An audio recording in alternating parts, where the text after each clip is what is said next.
I spent over $50,000 in a year to help my parents, but in the end, I realized that money couldn't buy their love. Every week, I gritted my teeth and sent $1,000, convincing myself that I was doing the right thing, that family is supposed to help each other. But no matter how hard I tried, it was never enough. They always had another name to praise, another person to favor. That person was Emily. Emily, my younger sister, never had to worry about money for even a single day in her life. She didn't have to do anything except marry a wealthy man, and just like that, she suddenly became the family's pride and joy. My parents praised her as if she had single-handedly built a happy family, as if she were some financial genius.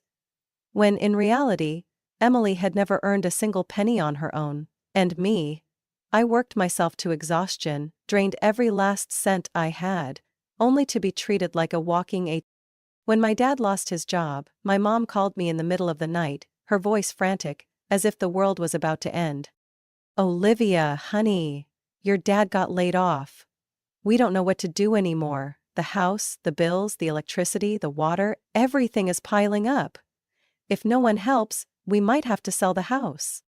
I sat there, gripping my phone, my heart pounding. I didn't have much money. I had rent to pay, insurance, my car, and student loans still hanging over my head. But how could I say no when my mother was crying on the other end of the line? "Mom, I'll send you the money, I won't let you lose the house." The very next day the first $1,000 vanished from my account. At first I thought I was doing the right thing. Helping family is the right thing to do, isn't it? But then, it became a bottomless pit. Every week I would get messages from my mom. "Olivia, things are a little tight this week, can you send a bit more?" "Olivia, the electricity bill is really high this month, can you help?" "Olivia, sweetheart, we promise we'll pay you back, we just need a little help." And just like that, every penny I earned poured into that bottomless pit. While I cut back on my spending, skipped my morning coffees, and didn't dare buy myself a new pair of shoes, Emily continued living lavishly in her husband's mansion. Every time I visited home, I had to listen to my mom endlessly praise her. "Do you see how smart Emily is? She married the right man, no worries in life. Olivia, why don't you learn from your sister, stop overworking yourself and find a good man to marry?" I clenched my fists, swallowing the lump of anger rising in my throat. I didn't need anyone to provide for me. I stood on my own 2 feet. I had done everything I could to help my parents, and yet, they still didn't see me as something to be proud of? Things got worse when I started noticing strange signs. One day I got a message from my mom, complaining that they didn't have enough money to buy medicine. Without thinking twice, I sent them another $200. But just 2 days later, I was scrolling through Instagram and saw Emily's latest post. A picture with my parents. On a yacht. A luxury yacht. My heart pounded. I opened the photo, staring at their beaming faces. They were laughing, raising champagne glasses on the deck, while I, the one who had been sending them every hard-earned dollar, was stressing over my own bills. My mom had just told me they couldn't afford medicine, yet less than 48 hours later they were on a fancy yacht? A cold rage swelled inside me. Maybe I had been a fool all along. I stared at my phone screen. My parents, the same people who had been crying on the phone last week, telling me they couldn't afford basic necessities, were now standing on a yacht, holding champagne, smiling under the sun. And worst of all, Emily was there too. She was posing in a designer dress, her arm wrapped affectionately around my mother's shoulder, as if we were one big happy equal family. But in reality, I had drained myself financially to support them, while she hadn't spent a single cent and was still enjoying a life of luxury. I lowered my phone, trying to steady my breathing. I needed to get to the bottom of this. I couldn't turn a blind eye any longer. That evening, I called my mom. "Mom, I'm planning a small dinner at my place this week, just family. Are you and Dad free?" My mother's voice was hesitant. "Oh, Olivia, I don't know. Your father and I aren't feeling well. We've been exhausted all week, aching all over." I froze. Not feeling well? They had just been on a yacht trip with Emily, And now they were claiming they had been exhausted all week? Anger flared inside me, but I kept my voice calm. Then I'll stop by, bring some food and medicine for you. My mother quickly responded, her tone slightly tense. No, no, don't come. I don't want you to catch anything. If you want to help, just send me a little money for medicine. I bit my lip. Money again. It was always about money. How much? I asked, pretending not to suspect anything. Just around $300. Once we're feeling better, we'll come visit you. I nodded, even though she couldn't see me. All right, I'll send it right away. I ended the call, but instead of transferring the money, I grabbed my car keys.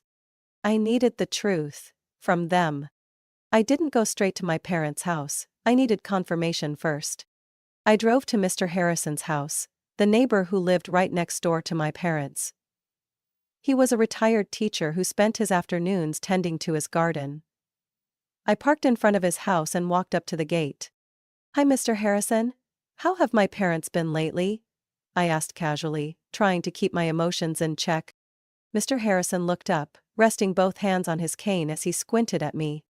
Oh, they just got back yesterday. Seemed like they had a great time. My stomach clenched. Just got back. I tried to sound nonchalant. I thought they had been home all week. Mr. Harrison chuckled. Oh no. They were on a trip with Emily and her husband. I think they went to Florida? A few days ago, they even asked me to feed their fish while they were gone. It felt like a bucket of ice water had been dumped over my head. They had lied. Not only had they tricked me into sending them money, but they had also ignored my calls the entire trip. I forced a stiff smile. Thanks, Mr. Harrison, I have to go now. I turned on my heels and walked away, my heart pounding in my chest. Enough. I wasn't going to let this slide. The next morning, I drove straight to my parents' house. Their car was parked in the driveway. From the outside, everything looked the same. Just an ordinary quiet house with no signs of luxury. But I knew the truth. I knocked on the door. My mother opened it, her eyes lighting up when she saw me. Olivia, I wasn't expecting you. Why didn't you call first so I could prepare? I stared at her, nausea rising in my throat at the falseness in her voice. I just wanted to check on you and Dad. I stepped inside. The house was spotless. Too spotless, like they had just come back from a vacation. Which, of course, they had. I glanced around. On the dining table, a few suitcases were still unpacked. A wide-brimmed hat rested carelessly on a chair, the exact same one Emily had worn in her Instagram photo. I turned back to my mother. So, how was the trip, Mom? The smile on her face stiffened. What trip? I let out a cold laugh. The trip to Florida. On the yacht, with Emily. You know, the trip where you lied to me about being sick so I'd send you more money? My mother's face flushed with embarrassment. I crossed my arms, waiting. At that moment, my father stepped out of the kitchen, staring at me. Olivia, what kind of tone is that? Watch your attitude. I let out a cold chuckle. Watch my attitude? I've sent you over $50,000 in a year. I've lost sleep worrying about you struggling. Meanwhile, you were on vacation, sipping champagne, lying to me just to get more money? My mother quickly interjected. You're blowing this out of proportion. Can't your parents take a break? I clenched my fists. A break? You told me to send money because you couldn't afford medicine. You didn't even tell me you were going away. Why don't I have the right to know? My father folded his arms, his voice cold. We don't have to report everything we do to you. I nodded, feeling my heart grow colder with every passing second. Then I don't have to send you another dime. I pulled out my phone, opened my banking app, and right in front of them, I canceled all my recurring transfers. My mother panicked. Olivia, don't do this, we need that money. I shoved my phone into my pocket, my eyes sharp as knives.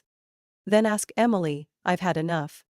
And with that, I turned on my heel and walked out, leaving their desperate pleas and frantic voices behind.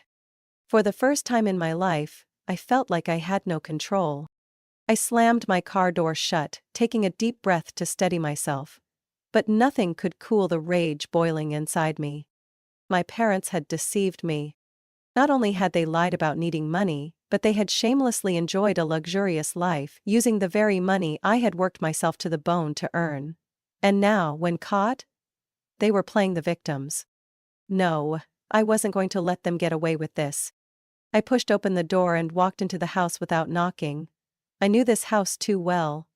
The familiar scent of my mother's cooking, the old couch where I used to spend hours watching movies as a kid. But now, that feeling was gone. I no longer felt like this was my home. My mother looked up from the kitchen table, her eyes flashing with worry when she saw me walk back in. "Olivia, why are you back?" I strode straight into the living room, my voice ice cold. "You lied to me." She quickly looked away, but I didn't let her escape. "You said you weren't feeling well, but in reality you were sipping cocktails on a yacht. You asked for money for medicine, but it was really for a vacation with Emily. You say I'm family, but you've never treated me like one." My mother stood up, crossing her arms. "You're overreacting, Olivia. It was just a short trip. I don't understand why you're so angry." I let out a bitter laugh. "You don't understand?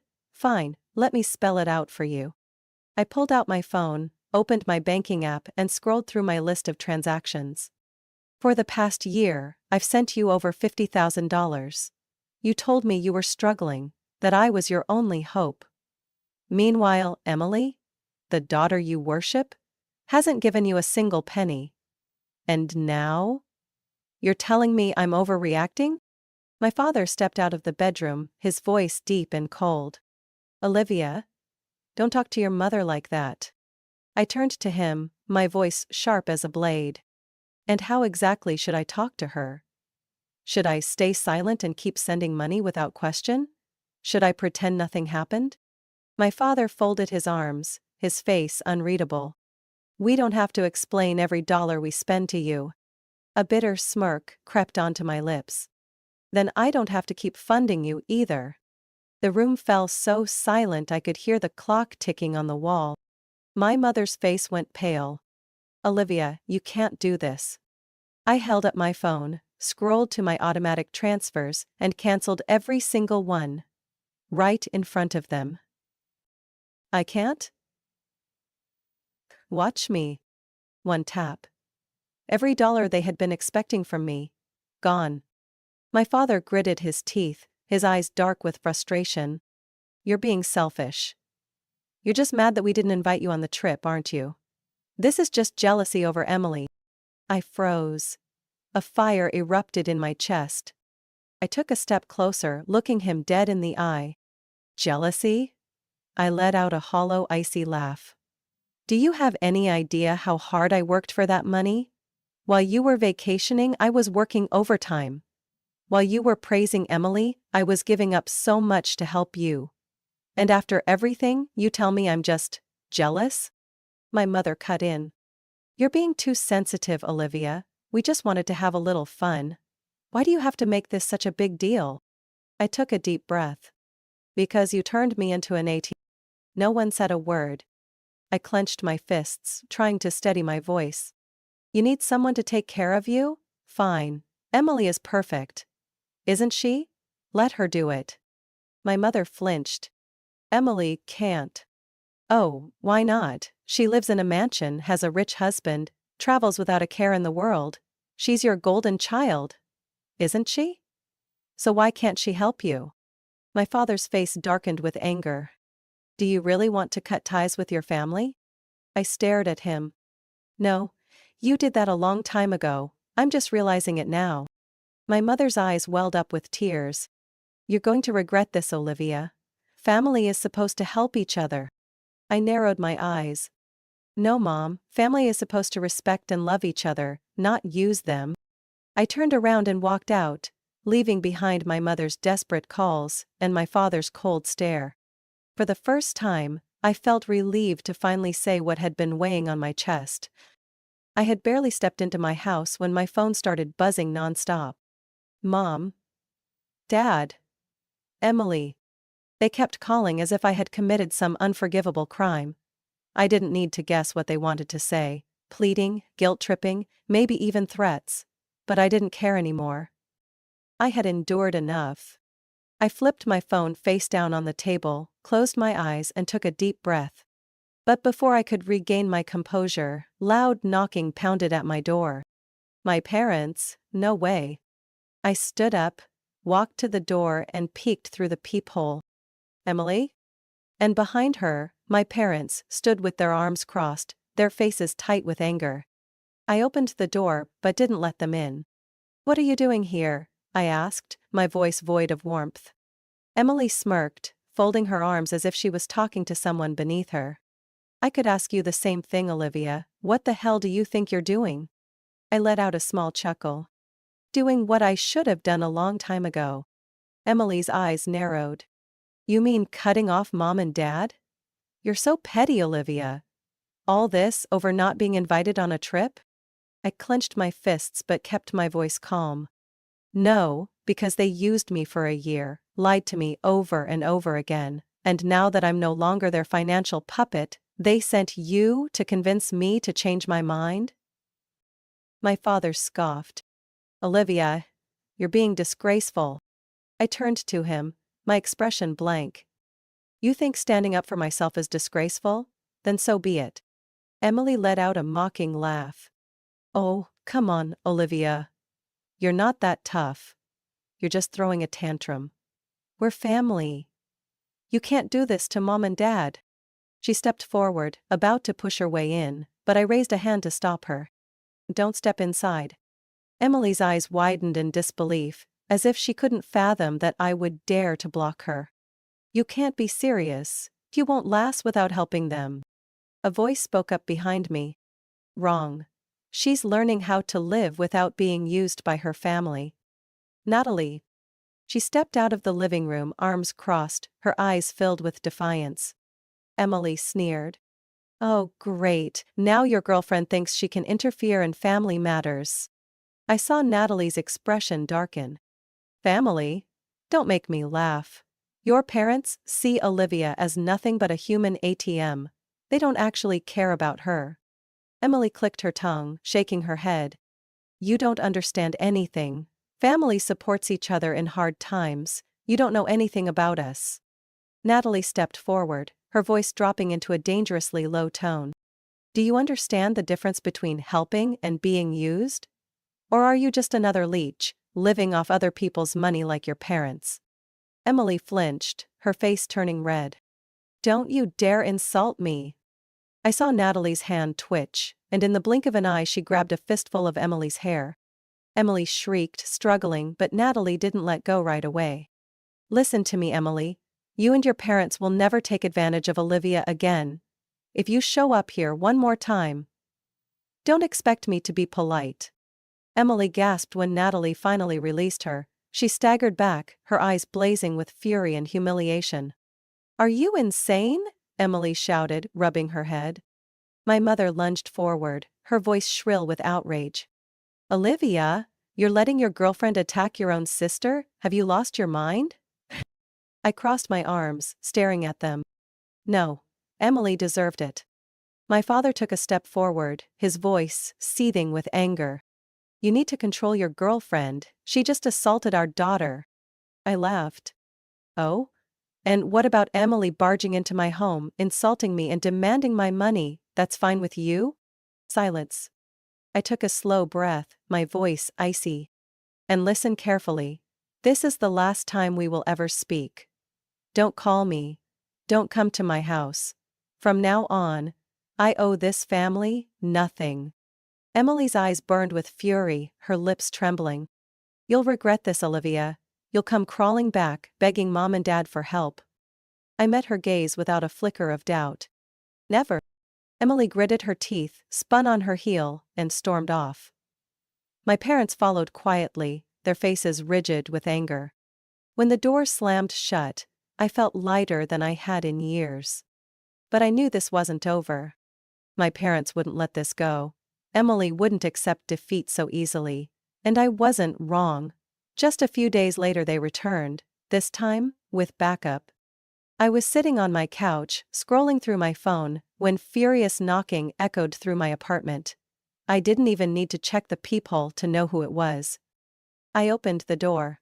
Emily and Dan. Her husband loomed behind her, broad-shouldered and intimidating. Like he was here to teach me a lesson. Emily crossed her arms, her lips curling into a sneer. So you really think you can just walk away from this family that easily? I leaned against the doorframe, crossing my arms. I don't think, I know. Emily's eyes flared with anger. You don't get to cut off mom and dad. You think you can just abandon your responsibilities? Family is forever, Olivia. I smirked. A family that exploits each other isn't a family at all. Dan stepped forward, his voice low and threatening. You should rethink this, Olivia. I stared straight at him, unflinching. Oh yeah? And what if I don't? His lips curled into a smug grin. Then I'll make you regret it. Natalie stepped out from behind me, standing right by my side, her eyes razor-sharp. Oh? And how exactly are you planning to do that? Hit a woman? Pathetic. Dan scoffed, but I saw his fists clench. He took another step forward. But I didn't give him the chance. I struck first. My fist connected with his jaw, sending him staggering back. Emily shrieked. Olivia, are you crazy? Dan stumbled, his eyes wide with shock. But I wasn't done. My second punch slammed into his gut, knocking the wind out of him. He doubled over, coughing, clutching his stomach, his face contorted in pain. Emily rushed forward, grabbing him, her eyes burning with hatred. You just made a huge mistake. I exhaled sharply, my fists still clenched. No. You made a mistake thinking I was still your family's puppet. Emily bared her teeth, looking like a cornered animal. All right, Olivia. If you want war, we'll have war. I let out a cold, amused laugh. No, Emily, you've already lost, you just don't realize it yet. She hauled Dan up, the two of them stumbling away from my porch. I watched them disappear into the night. I wasn't afraid. They were losing control and they knew it. 1 week later, I thought it was over. But then, I got a call from Mr. Martin, my parents' neighbor. Olivia, got a minute? There's something you might want to hear. I gripped my phone, sensing something was off. Yes, of course, what is it? Mr. Martin chuckled lightly. Well, last night, your parents had a nasty argument. The whole neighborhood could hear it. I frowned. What were they fighting about? You and Emily. I sat up straight. Emily? What happened? Mr. Martin lowered his voice, as if someone might overhear. They demanded she start supporting them financially since you cut them off, but she refused. I was silent. You know what, Olivia? She yelled at them, saying she wasn't a bank and that your parents should take responsibility for their own lives instead of leeching off their children. I laughed. Sounds familiar, doesn't it? Mr. Martin chuckled. Sure does. I guess she enjoyed the luxury, but she didn't want the burden you carried. She stormed out that night after tearing them apart. I let out a long breath. It was over.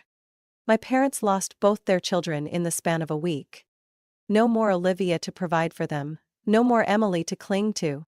Just the two of them, sitting in an empty house, realizing they had destroyed everything with their own hands. I set my phone down on the table and leaned back in my chair. Natalie walked out of the kitchen, carrying 2 cups of coffee. Any news? I took one, sipped it, then smiled faintly. My parents just lost their last child. Natalie raised an eyebrow. What do you mean? I placed the cup down, looking at her with more relief than I had ever felt before. Emily left them, they have no one left to leech off. Natalie chuckled. Well, so even their golden princess couldn't take it anymore. I nodded. She was only ever interested in luxury, never actually helping them. Now, she's turned her back on them too. Natalie leaned back, narrowing her eyes at me. So, do you feel sorry for them? I thought for a moment. Then I shook my head. Not one bit. They deserved this. 1 week later. I thought that after Emily left, my parents would figure things out. But I was wrong. My phone rang nonstop all morning. At first I ignored it, but when I saw my father's name on the screen, I decided to pick up. Olivia. His voice was slower than usual. I crossed my arms, leaning against the kitchen counter, my tone calm. "What is it? Why are you calling me?" A long silence. I could hear him sigh heavily. "I'm not calling to ask for money. It's about Emily." I narrowed my eyes. "What about her?" He hesitated for a moment before finally speaking. "Her husband divorced her, Dan kicked her out. She has nowhere to go, so she came back here." I raised an eyebrow. "Really?" My father sighed. "She's completely broken, Olivia. She's lost everything." I let out a small, emotionless laugh. "Lost everything? You mean she lost the rich man she clung to all these years, or the luxurious life she never built for herself?" "Olivia." His voice dropped, almost pleading. I cut him off. "And what exactly do you want me to do? Comfort her? Tell her I forgive her?" "She needs someone to talk to. You're her sister." I gripped my phone tightly. "Have you forgotten, Dad? I stopped being her sister a long time ago. 1 week earlier." Emily lasted exactly 3 days before she exploded. After I refused to fund them, my parents turned to her, demanding financial help. "You've got to be kidding me," Emily snapped. My parents froze. My mother wrung her hands, trying to keep her voice soft. "Honey, you know we need someone to help." Emily laughed, but there was no humor in it. "Help? You want me to help? Why should I? Why should I take on the burden that Olivia was stupid enough to carry?" My father frowned. "Because we're family, Emily." For the first time in her life, Emily didn't care about the word family. "No, you used Olivia for years, and now that she's cut you off, you turn to me? I'm not as stupid as Olivia." My mother's eyes widened, her voice shaking. "Emily, you can't say that." Emily stood up, her face red with rage. "Oh, I can't? You've gotten too used to having someone take care of you without putting in any effort. I'm not an ATM. And I don't owe you anything." My father slammed his hand on the table. "You can't just abandon us like this." Emily let out a bitter laugh. "Abandon you? I'm just doing what you did to Olivia all these years." She grabbed her purse, her voice seething with fury. "Figure it out yourselves." The door slammed shut. Emily left that night, leaving my parents in an empty house. I put my phone on speaker so Natalie could hear. She crossed her arms, watching me with curiosity as my father continued. "Olivia, you don't understand. Emily is truly devastated. Dan threw her out the second she stopped being valuable to him. She has no money, no home, nothing. She can't even go back to her friends because they only cared about Dan's money." I leaned back, taking a sip of coffee. "What a shame." My father hesitated, clearly unsettled by my indifferent tone. "Olivia, can you just go see her once, just to talk?" I smirked, shaking my head even though he couldn't see me. "No." He sounded like he couldn't believe what he was hearing. "Olivia." I cut him off. "Do you remember what Emily used to say when I was supporting you all those years?" Silence. I continued. "She called me stupid for giving you money. She told me I'd regret cutting you off. She stood at my doorstep insulting me, saying I had no right to refuse this family. And now? Now she's back, empty-handed, unwelcome, and she expects me to be generous?" I laughed, a cold, hollow laugh. "No, Dad, I'm not doing that."